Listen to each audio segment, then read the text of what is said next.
So I excel at analyzing copious amounts of information. It's something that I've been really good at ever since I was little. It's something that I do now legally. And really what I do is I take large amounts of information, I distill them down to their essence so they have deeper meaning. So I actually decided to apply this analysis to 35 years of dating data because I'm a recovering sex and love addict. And I've accumulated hundreds of different data points. And the first data point was really hard to see initially, but now seems really obvious. I was the main denominator in every failed relationship. So for the first 13 years of dating, I didn't know there was another option besides men. So I dated men. And these were amazing men. They were like my father. They were kind, loving, generous, patient, hardworking, creative, passionate. But at 29 years old, I realized I don't like dating men. I'm not made to date men. So I gave in my urge to date women. So the next 22 years, up until today, I've accumulated some very interesting queer data points. So first of all, 90% of the relationships I dated my mother. Now, these were beautiful, intelligent women who were also manipulative, controlling, narcissistic, mentally ill, and energy-sucking. So my behavior patterns in those relationships was to be codependent, people-pleasing, self-abandoning, anxious, so I was walking on eggshells the whole time, and I used my empathy to really understand them so I could heal them, so I could help them. All of these behaviors I really honed as a child, and then I used those same behaviors for, as I said, 22 years, and 90% of the women I dated. Now, we could go on and on about those relationships, and they're very interesting. But the 10% outliers are even more interesting, okay? So I don't really have a type. I have a very diverse data set of queer women. 5% of that 10% are healthy. I found them boring, not enough drama, not enough stress hormones. They didn't interest me. But it's the remaining 5% is where some interesting stories exist, and that is what I'm going to talk to you about tonight. So when I first started dating women, I dated married women. And I was essentially a mistress. And looking back, I wasn't ready to commit. I think I had like one toe in the queer dating pool, and I was like, well, I'm not going full in. Like, I'm just going to dip my toe in. Side story, I was dating one of these married women, and we got kicked out of a strip club in Manhattan, and some of you have heard that story, because the patrons were watching me and my girlfriend make out, and they weren't watching the strippers anymore. So after, they tapped on our shoulder once, twice, 3 times, I got escorted out. Then I dated a lawyer in San Francisco. She had no real dreams, no real passions, no plans for the future, so I broke up with her. Now, she owns a vineyard in Sonoma, she grows her own olive trees, and she just wrote a children's book. So I'm kicking myself for letting her go.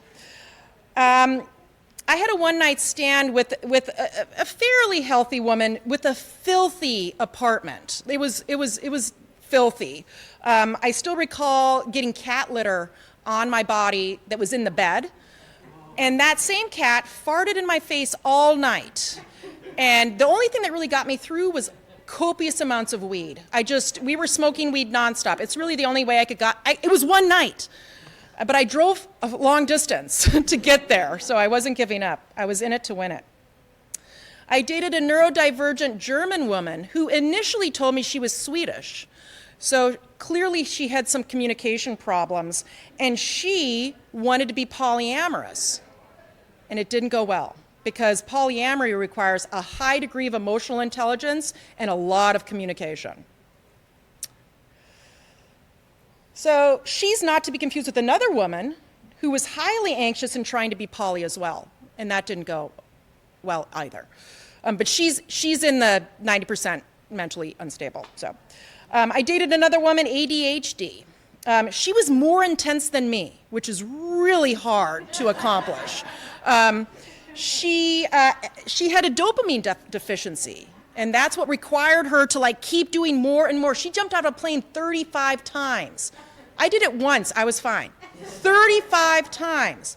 And she drove me crazy. She lost her wallet, her keys, her phone, wallet, keys, phone, wallet. It was just, she had those Apple tags on everything. And then she lost the I don't know how to access the Apple tag. It was horrible. It was just crazy making. I dated a lot of baby gays. So as I accumulated data and experience, I became very confident, and I actually intimidated a lot of women with my experience. I know that might be hard to believe. So I went on this date with this baby gay, and she gave me this awkward hug at the end of the date, and then she rushed out and she turned and said, "Later, Gator," and she left. And I was dumbfounded. I was like, who says "later, Gator" at the end of a date? And then I thought, oh, I should have said, "After a while, crocodile." But I wasn't thinking. Like, it happened so fast, and I was like left spinning, and I had to tell everybody, the "later, Gator." Then I dated a dominatrix. Now, this is an interesting story because of some of my childhood trauma, but I thought, you know what? I'd try everything once. Now, when I showed up, she had this THC, it was in the form of glass, so you shatter it. So it's like highly concentrated THC distilled into this glass. And she had this device where you had to sprinkle the glass into it, and it had all these curves, and then you had to heat it up, and I had to inhale the smoke, and it felt like I was doing drugs. I was, but I felt like I was doing crack or something. It just felt illegal with all the things, the contraptions. It took a lot of THC to get me into that bedroom. And when I walked in, no lie, it was like 50 Shades of Grey. I mean, there was whips, there was chains, there was dildos. It was just the whole room. I was like, oh, and I was high, but also I was horrified. And I thought, what have I gotten myself into? But I am not a quitter. So she put on some music and she said, "Okay, I need you to strip for me." And I started to, just try to be sexy. And then my bra clasp got stuck, and I was like, I got my arm stuck and my shoulder was hurting, and I couldn't get the bra off, and I had to back it up and have her help me take my bra off. I couldn't get it off. It was horrible. It literally, she couldn't get it off either. We were both struggling. It was the worst sexy dance you can possibly imagine. And I also realized being spanked and whipped was triggering for me. So I never did that again. Now, the perfect soulmate came into my life, high emotional intelligent, just everything I could dream of, but she lives in South Africa, and we've never met. But I'm going to meet her next year, maybe. So what have I learned from all of this data, all of this dating, all of these data points? I've learned that the best relationship I can cultivate is the one with myself, with unconditional love, kindness, acceptance. And so really my goal is to become the person I hope to attract, and I refuse to accept anything else. Thank you. So this is a true personal story from my personal diary. I like to give my stories names, so I call this Dresses and Dinner, but we might not make it to dinner. Recently, I took a trip against the advice of my therapist. I'm in therapy for extreme social anxiety, and I know, storytelling. So understand this is homework, so thank you for your support. I don't have to give you guys $140 each like my therapist. So I finally found the courage and strength to go on a trip to see my mom. And when I told my therapist, I thought she would be so thrilled and happy, but instead she was like, oh my God, no, you can't do that. I am really concerned for your welfare about this trip. So my ex-therapist be damned, I decided I was going to go on a trip to see my mom in Florida. So it all started with the dress. Liz Claiborne, vintage dress. Thank you very much. Dressing for the occasion. So I found this in an antique shop in South Burlington.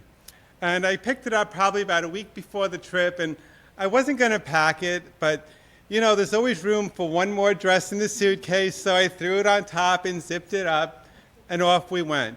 Fast forward, now I'm in Florida, and I'm in my mother's guest room, and she's standing right next to me because she hasn't seen me since I transitioned. This is the first time. So she's very curious as to what's in my suitcase.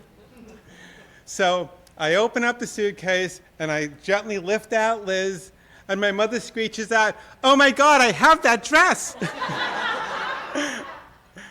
And to that I calmly reply, you only wish you were a size 4. So she takes me into her closet, and lo and behold, there it is, the dress I'm holding in my hand, in a size 12, Mom. Too bad, so sad. But I was like, really brand new, with the belt that I left in my bag because I didn't put it on because I didn't want to ruin it. But just in her closet, there's my vintage dress. I bought it a week ago. She bought it, she says, 30 years ago.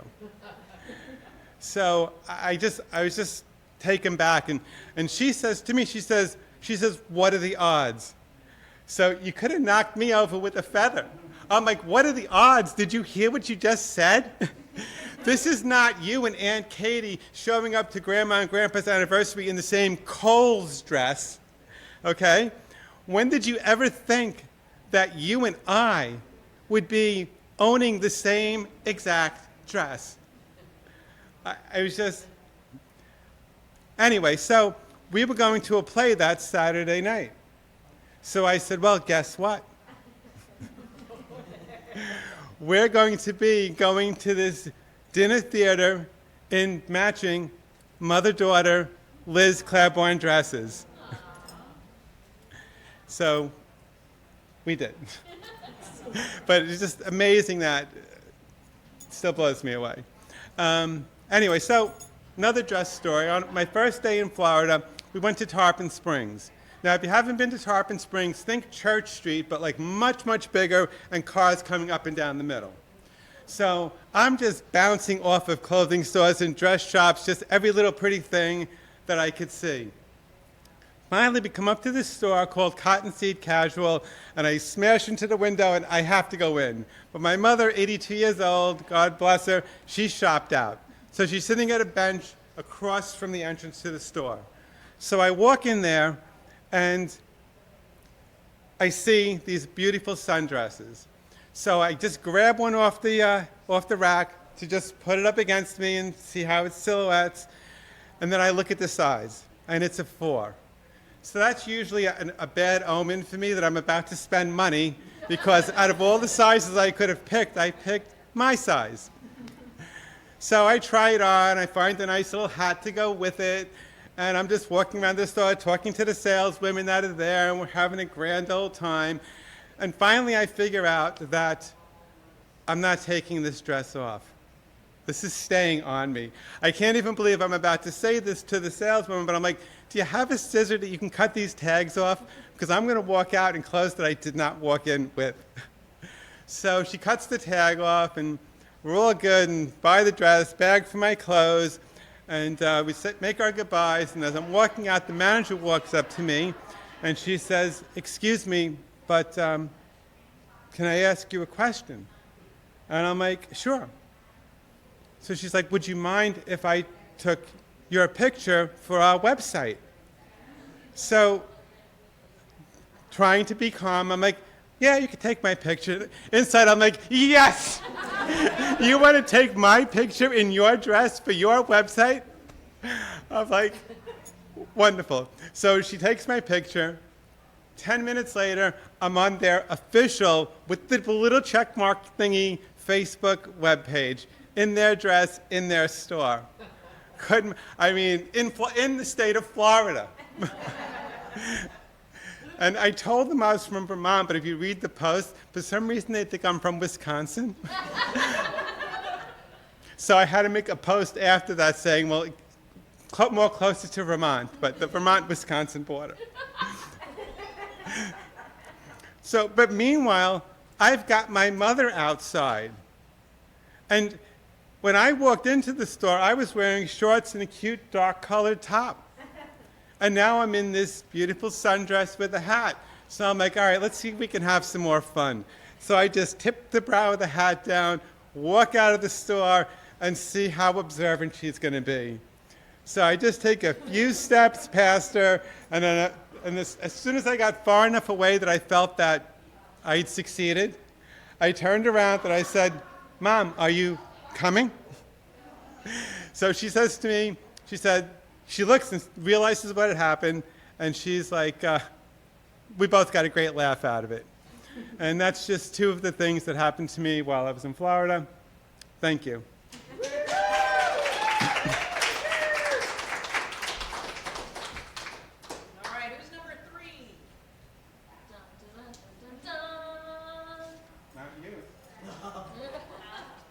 It's not Sue Schmidt, it's not number 3, right? No. Phineas Nouns. Terms by Dr. Z. I own this book 3 different ways. First, I got it free from Dr. Z's website as a PDF. And then, since I'm a big audio book person, I got it on Audible. I think I got it for free on Audible also. Or I must have scammed them out of it, I'm not really sure. But, and I've listened to it dozens of times. It's only a 2.5-hour audiobook, which is great. So keep that in mind, 2.5 hours. That's like 3 or 4 trips to the gym, okay? And then I bought it for here. So, whatever. I should own a banned book. What's great is that this is like, it reads like the official guide to being transgender. Everything that you wanted to know, every thought that's in your head is represented in this book. She has a YouTube channel. Her entire client base is transgender women. That's all she takes. So, and she's been doing this, according to her, for over 20 years. I wasn't checking in with her 20 years ago, so I can't vouch for that, but I just feel like every time she says something, she's like reading my mind. And the book is broken out into like a logical progression. It's great for allies too. And I'm going to say it's even great for enemies, because even if you can get one of them to read it, like really just read it, or even if you can get them to listen to it, because maybe they don't read, it's a game changer. It really is. It's just, like I cry every time I listen to it, because it's just like, how could you know what's inside my head? And I didn't know for 53 years, but she knew all along. Thank you.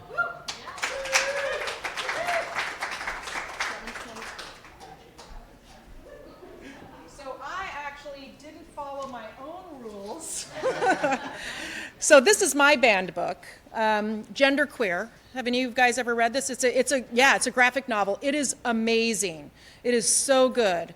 It really, kind of walks through those questions that we have as queer people about our sexuality and about who should we talk to and what's normal and what's not normal and all the thoughts, and also it's graphic. So, you have images, which are so much fun.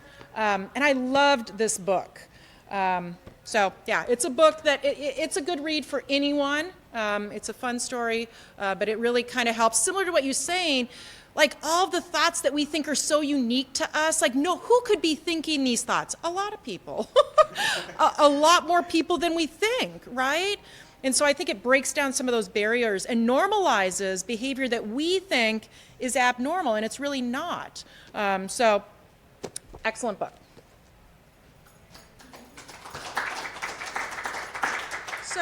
I always like to talk a little bit about the story that was just told, and I love that story.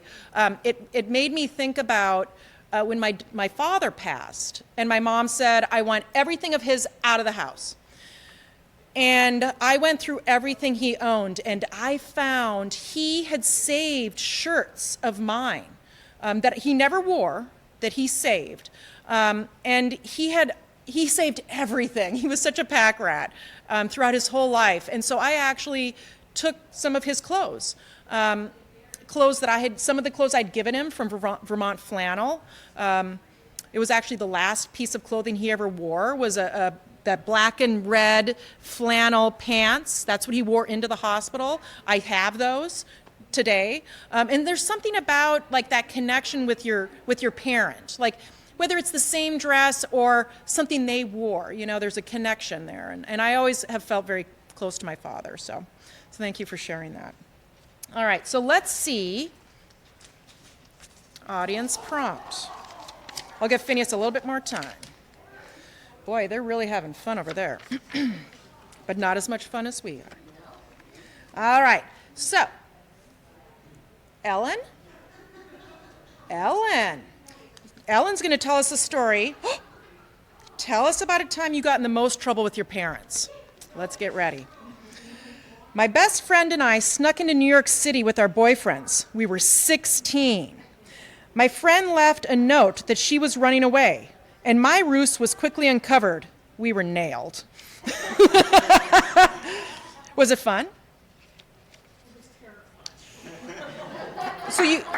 All right, let's thank Ellen for her story. I feel like there's more to that story.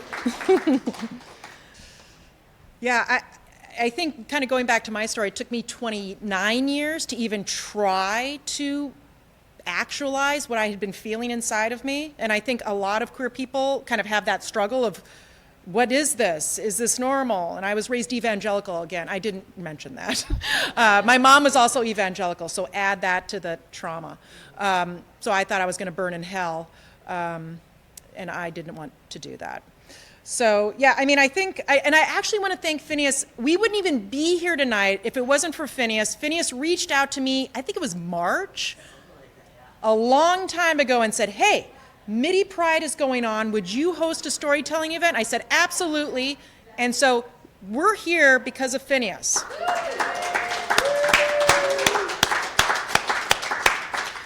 And I also want to say, when I was in San Francisco, there are some amazing gay bars there.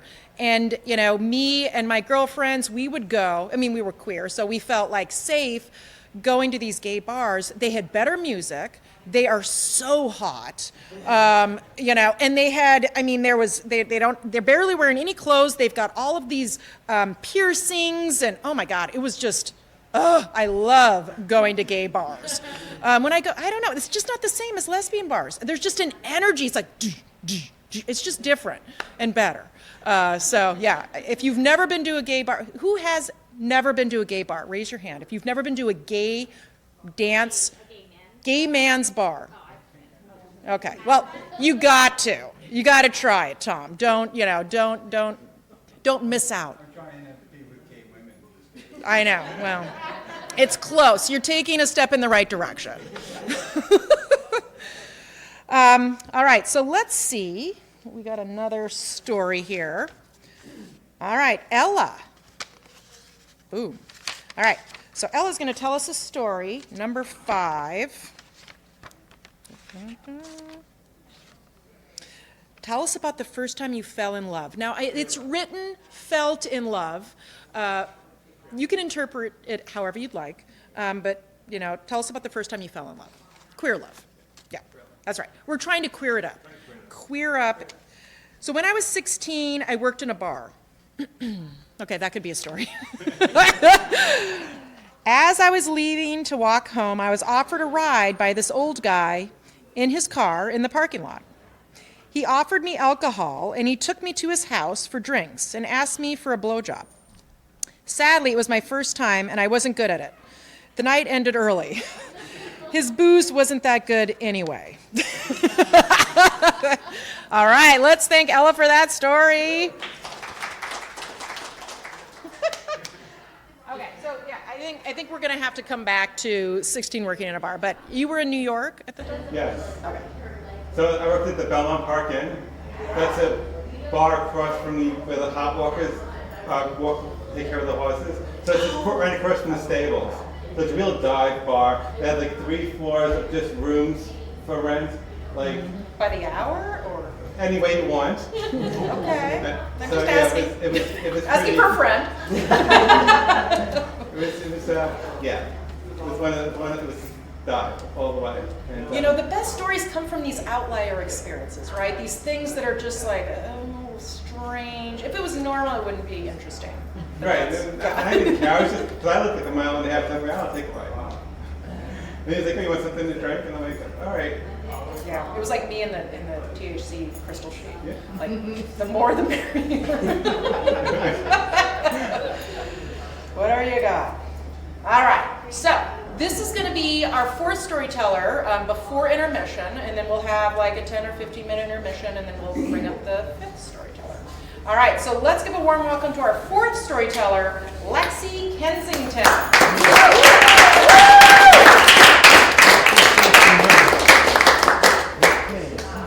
I have a prop. Is there anybody here that's under 30? No? That goes for that. Anybody here under 40? All right. Do you know what this is? Baking sheet. That's a good guess. It's a good guess. It's not a cooking device. It is not a medical device. It is not a marital aid. This is a developing tray. Back in the day, when you wanted to make photographs, you would take the latent image off of the enlarger, and then you would slip it into the chemical and squish it about, and bingo, the picture very magically would appear. This is because you didn't have scanners. This is because you didn't take pictures with your frickin' telephone. This was a long time ago. This is like in the late 80s and early 90s back in Indiana.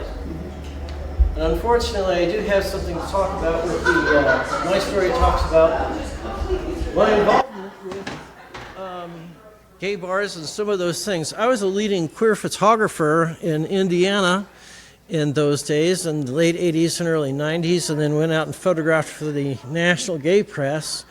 But early on, I was one of the first people in Indianapolis to have a byline that went with my editorial illustrations in the queer press that were obviously, this is all about a gay subject or a queer subject or something like along those lines. As a result, I became known as the gay photographer for that era and for that area for that particular time. Unfortunately, and this is kind of a hard one to talk about, so I need a little support. I don't want this to be visual pun, but this is just what there is here.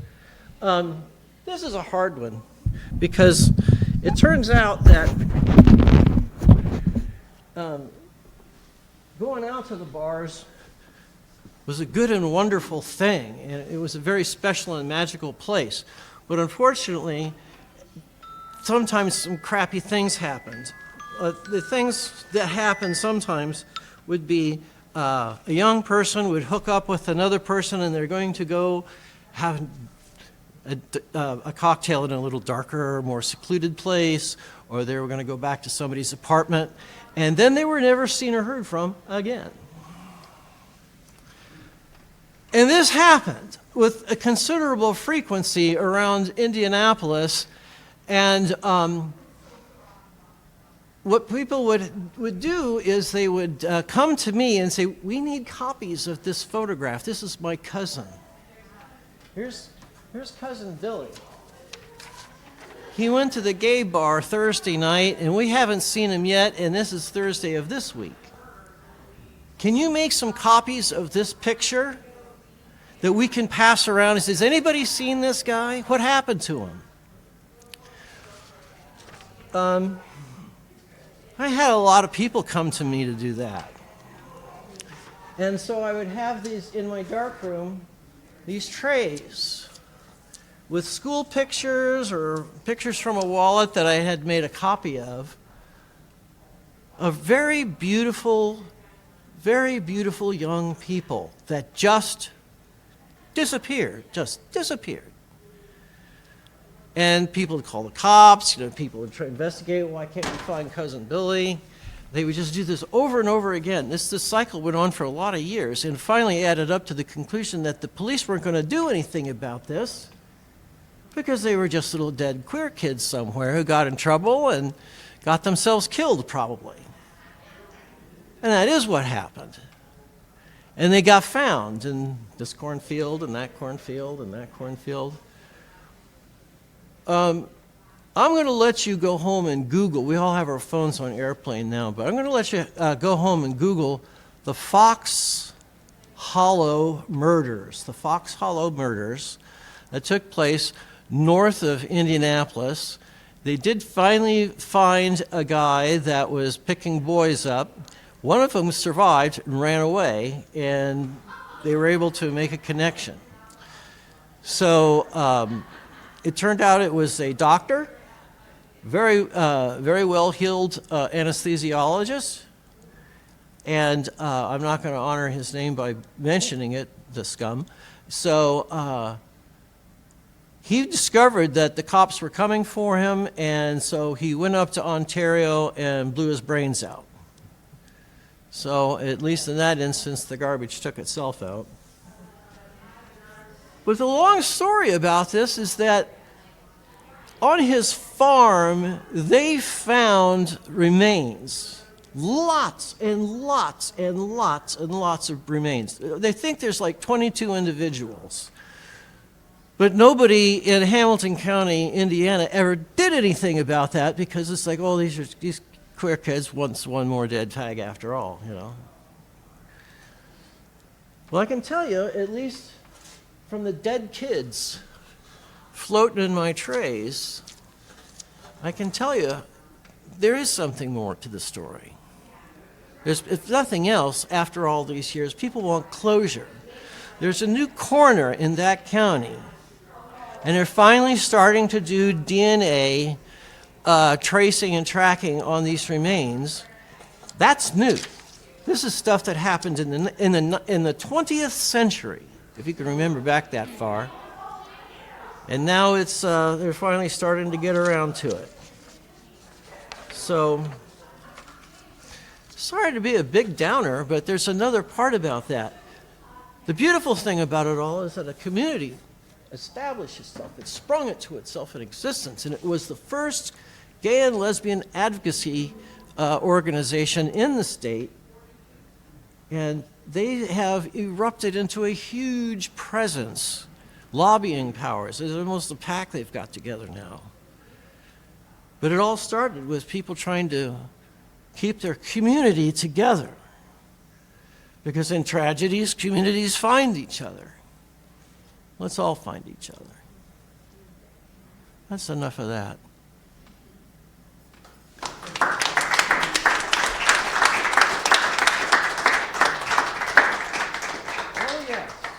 Yes.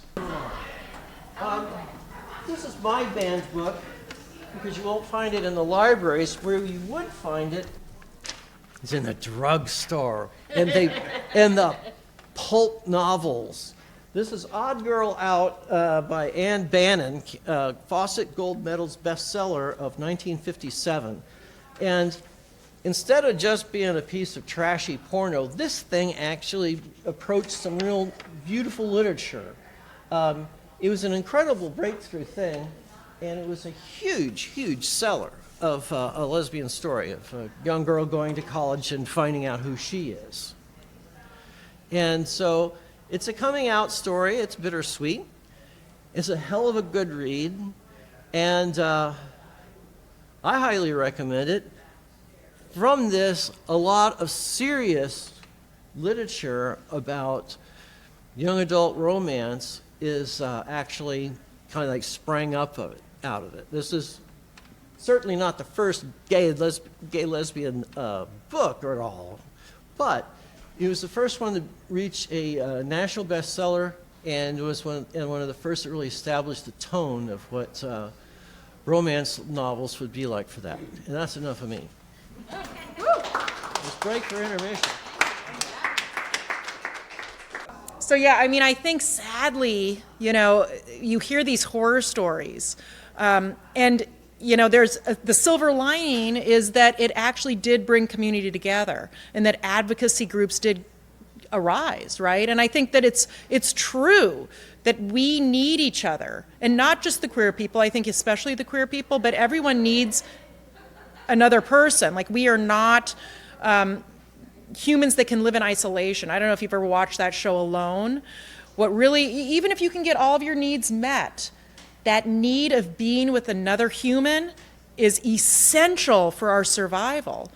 So I really, that's why I love these events, because sometimes we hear some hard stories. And I think as a community, we need to hear sometimes those hard stories. It allows us to understand that there is a reason why we're together, and that we need to stick together as humans. So, do we have any more stories in the basket? I still have some in my pocket, but you never know. There might None be. in the basket. Okay, Any hiding out in the audience? I got another one here. All right, Ella, another one. This is my favorite part of the thing. I'm just going to stop. I know. So I was at an event in Heinsberg, and someone wrote in the name A-N-O-N. So I said, all right, Anon. Anon. Are you here, Anon? You were there.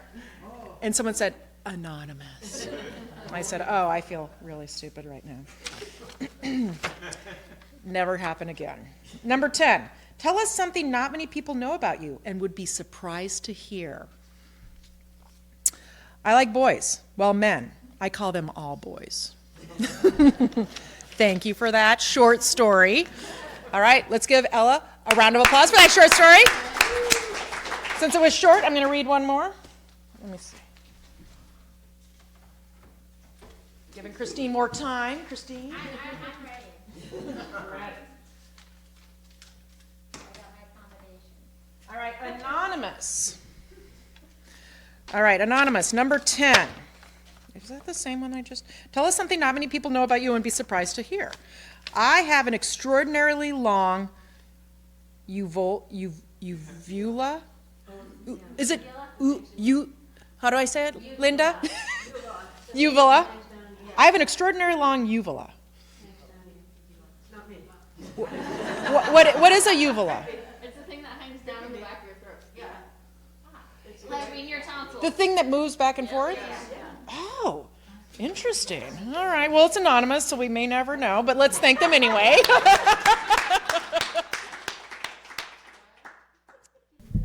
Yeah, I'm always so grateful when I hear other people's coming out stories, but mine, they always say, some people say, oh, my coming out story, I thought it was going to be so horrible and it was better than I thought.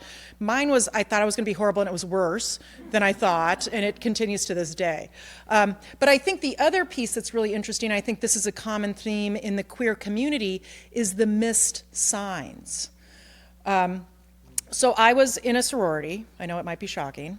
I was not only, I was the rush leader initially, and then I became the president. But as rush leader, one of the things that I became known for was being a good kisser with the pledges. And I totally thought I was straight. So what would happen is they would line up. There'd be a line of pledges, probably 10, 15 deep. And they'd come up, and we'd start kissing. And it always started out, it depends, the straighter they were, the worse it was. And I would give them guidance and, use your tongue this way, soften, it's a conversation. And, we'd be making out, and then they would move on, and then I'd do the next one, and the next one. And I'd just kiss them all. And then some of them would say, can I sleep over? Sure. And they would sleep over, and that was that. They would just sleep in the bed with me, and nothing would happen. Literally, I don't know what I was missing here. That is such a huge sign. But yeah, I was dating Pete Peterson, and I was straight, and yeah. So I think we can all kind of look back on our lives and say all of these missed signs, all of these things that we missed. But I'm glad we're all here today. All right, so let's see if we've got another story here from the pocket. Ooh, that's a long one. All right, Jennifer Wagner, who is our next storyteller. So here we go. We're going to get 2 from Jen. All right, so Jen told a story number 18. Do you have a nickname? Who gave it to you, and does it fit? My college nickname was Clover. A man nicknamed Blue looked at me and dubbed me Clover. I'd never met him before. It was my first day of college, and I was about to spend 5 days hiking with a group of freshmen. No one knew each other's real name. We used these made-up trail names. For the rest of my years at college, I was commonly known as Clover. I love it. I don't know why, but I think there's something very sweet about her. Right? Do you know why? Why you were named Clover? Did he ever say why? I missed that part of the question, and yes, Blue did tell me why. Okay. He said he's not very creative, so he looked around the grassy field we were standing in and saw a clover. Hence, my name was Clover. Well, it's obvious. Yeah. All right, I love it. All right, so let's welcome to the stage Jen Wagner.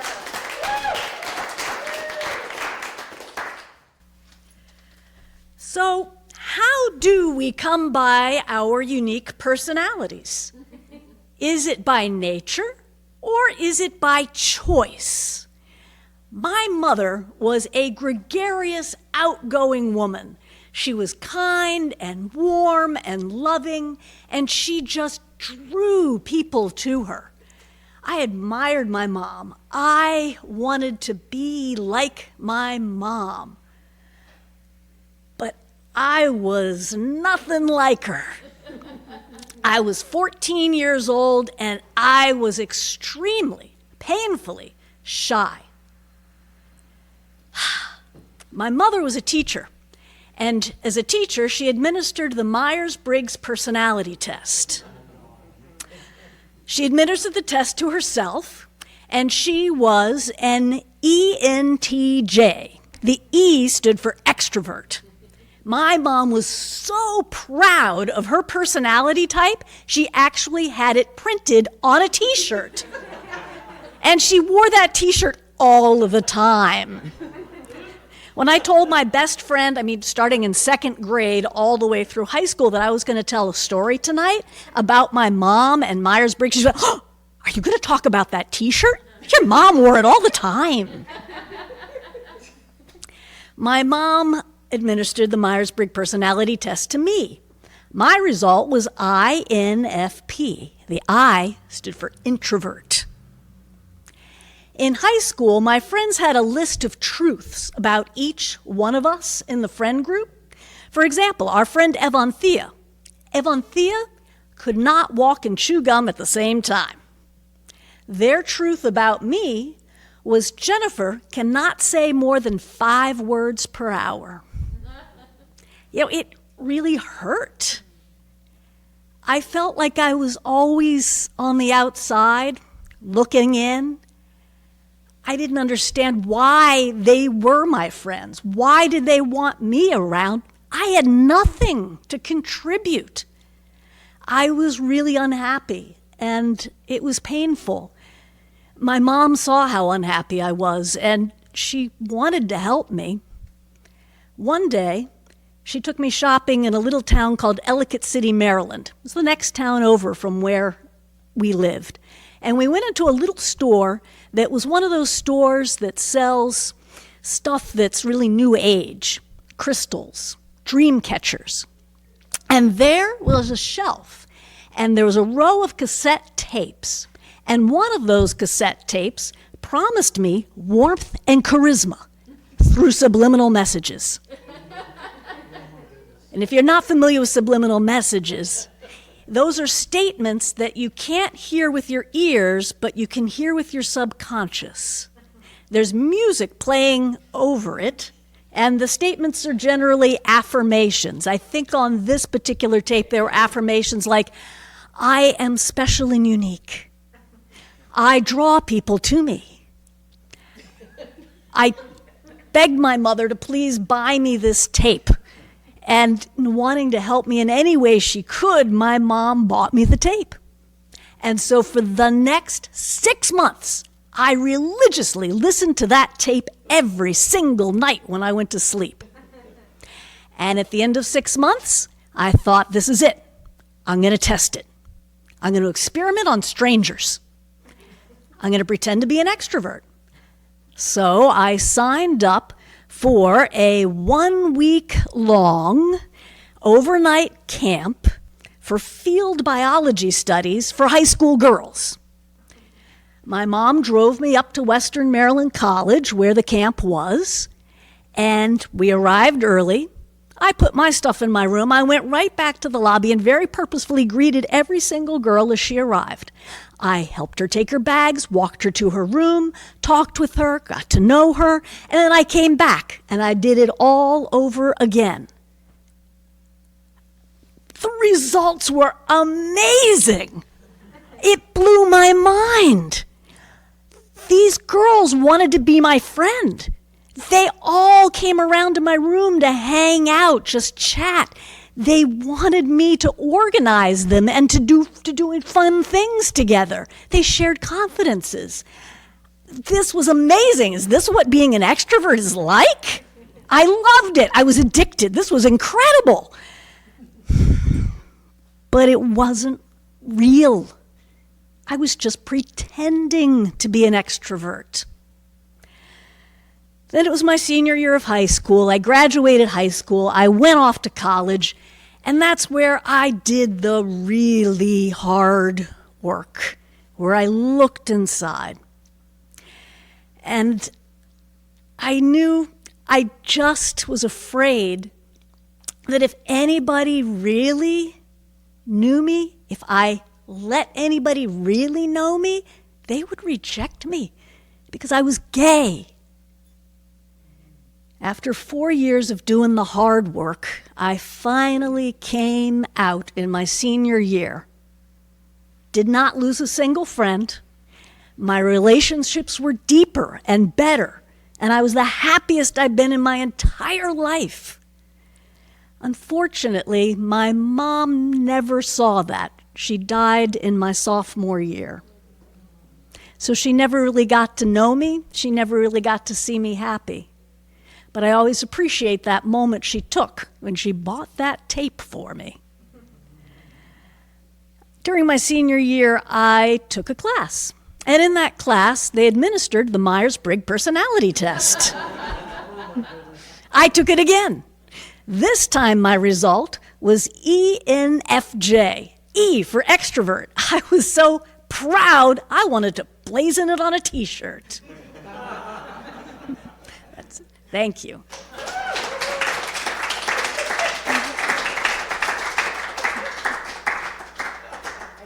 I know.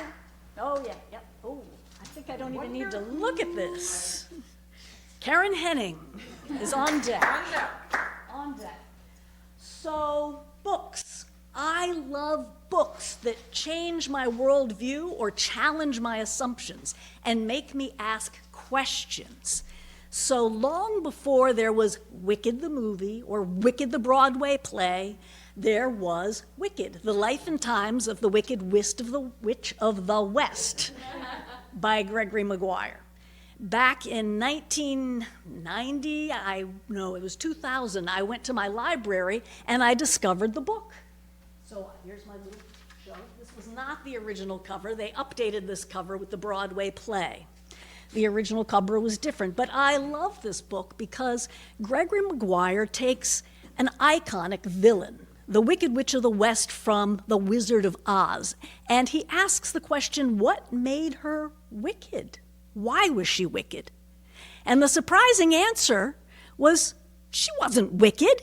She's an activist standing up for people who are oppressed against racism, classism, environmental degradation, people who discriminate against animals, and it was the power, the wizard, who was threatened by her activism, who then told the populace she's wicked, fake news, so that the populace would turn on her and defeat her for the wizard so that he could continue along ruining the environment, tearing up low-class neighborhoods in the Quadling country where the Munchkins lived. Great book. Why is it banned? It's being pulled off of library shelves in schools now. Well, part of it has to do with there's a cover update. It's no longer the Broadway play. They've now put the actresses who appear in the film. So when children arrive at school, they're going to think it's the PG-rated version of Wicked, which it is most certainly not. And you should all run out and read the original Wicked. But it was also being withdrawn because there's killings, there's rape, there's a lot of the serious stuff that's wrong with our society in this book. And remarkably, this is based on The Wizard of Oz, which, written by Frank Elbaum, was also banned many, many, many times for many, many different reasons. One, there were 2 powerful women figures in it. That was once enough to ban a book. There was a good witch in it. Another reason people banned the book. We all know witches are bad. No, or just witches in it. Anyways, thank you.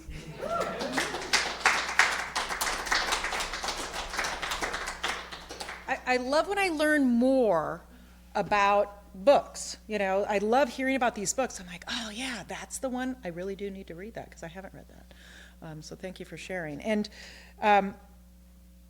raise your hand if you think I'm an introvert.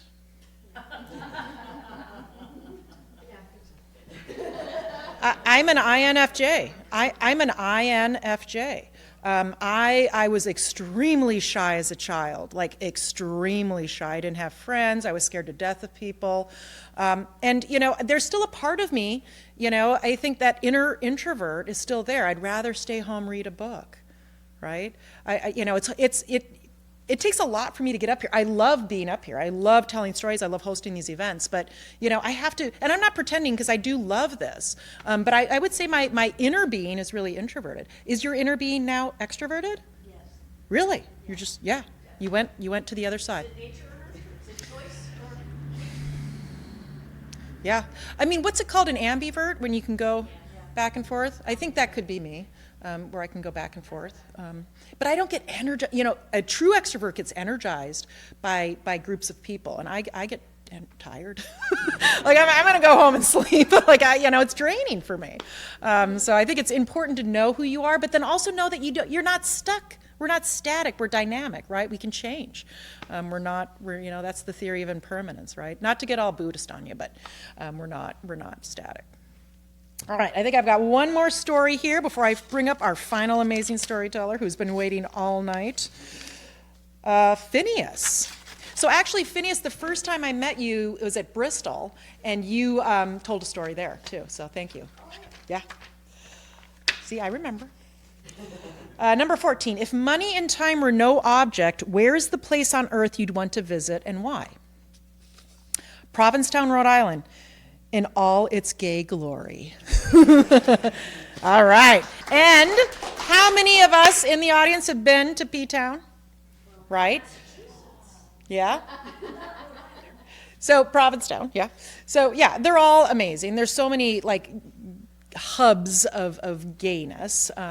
But yeah, I think being in Vermont feels safe too. So, all right. So without further ado, let's bring up our final storyteller, Karen Henning. Woo!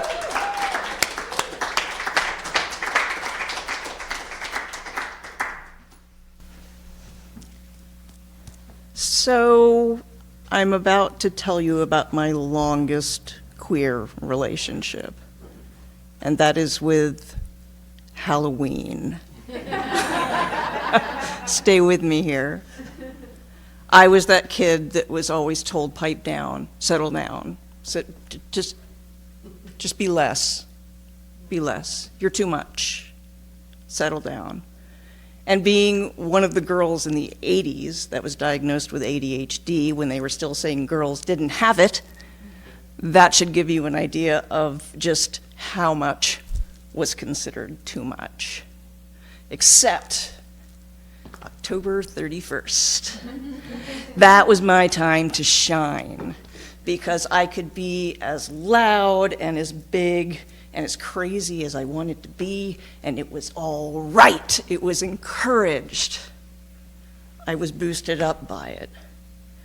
And then November 1st, everybody was really confused when I didn't just settle down, because Halloween was over, right? You're supposed to chill out. So that was the theme of my life growing up and through my teen years, was I was always too much in a lot of ways. And then in my teen years, it became, well, maybe you're not enough. And again, Halloween comes to my rescue here, because you can go out, you can be a ghost, you put on a sheet, you're completely mute. And you can be not enough and yet be part of the community and be involved in what is happening around you. First girl I ever kissed, 6th grade, she became my worst bully the very next day. So I feel you there. Yeah, apparently I was too much, or the experience was too much for her. So yeah, I think I was 10. When I was 12, I fell in love with a girl for the first time. I had no context around this. So it wasn't until I was about 15 or 16 that I realized that that is what was going on, and my heart was doing what hearts do. Intellectually, you know, this person is treating you really badly. She once wrote me a 2-page letter detailing all the things that she thought was wrong with me. Here's all the ways that you're too much, and here's all the ways that you're not enough. And she did this several times over the 7 years that I permitted her to be a part of my life. And each year when Halloween came around, it was like an infusion of joy and strength and renewal. And as you get older, that relationship mellows a little bit. It's less about going out trick-or-treating and in costume, and more about sitting on that beautiful stone wall and looking at the orange of the maple trees around you and just breathing in all of that wonderful energy that's around you. When I met my partner, she had also been through a life of being too much and not enough. So we decided we were going to be too much and not enough together. And there's some friction when that happens, you know? But you stick it out. And then one day you realize you're seeing each other for who you really are, and it's safe. Suddenly, it was safe for me to be all of the things when it had only been safe one day out of the year.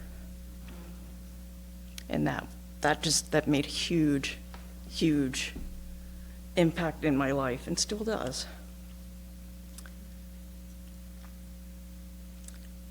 Halloween is still one of my very favorite days. When I moved to Vermont, when I moved to Bristol, I had no idea what Halloween in Bristol was like. I came home, I was working in Burlington. I'm driving home from work, and about a quarter mile outside of town, I start seeing the first trick-or-treaters. I'm like, whoa, gotta slow down. There's kids in the street. There's parents in the street. There's teenagers in the street. Oh my gosh. It was like Halloween when I was growing up. And I had this moment when I was just immersed in all of those childhood memories again. And realizing I am living in a place in Vermont where I can now be that Halloween person all the time. And it's okay. The following Halloween, I was hanging out with the friends that I had made in the queer community in Bristol. And something happened that had never really happened before with a social group. And I don't remember who it was, but they said, looking at everybody there, me included, and said, hey, what are we gonna do this year for Halloween? We. Yeah, I had found my people. I had found my Halloween people. Yes. Thank you.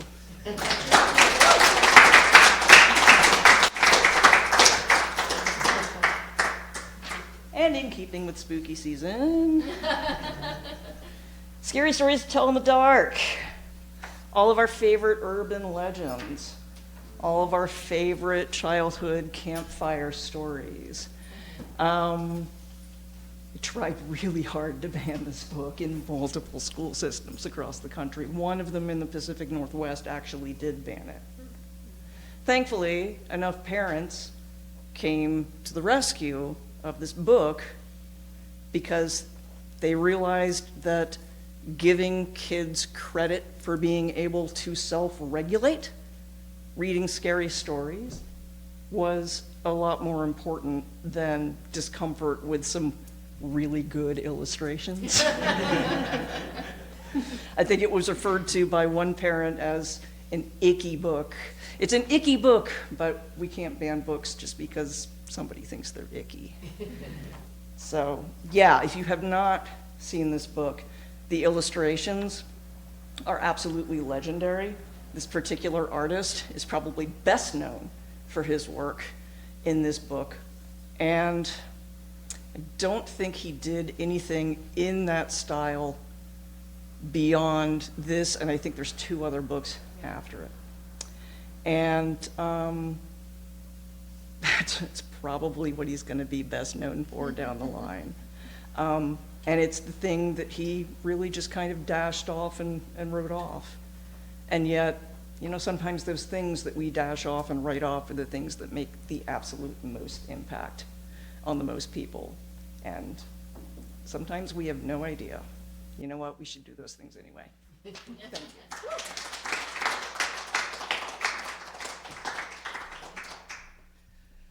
So I love that kind of dichotomy of the not enough, too much. I also love that feeling of being yourself. Where can you go to be yourself? And I think the state of Vermont has made me feel that.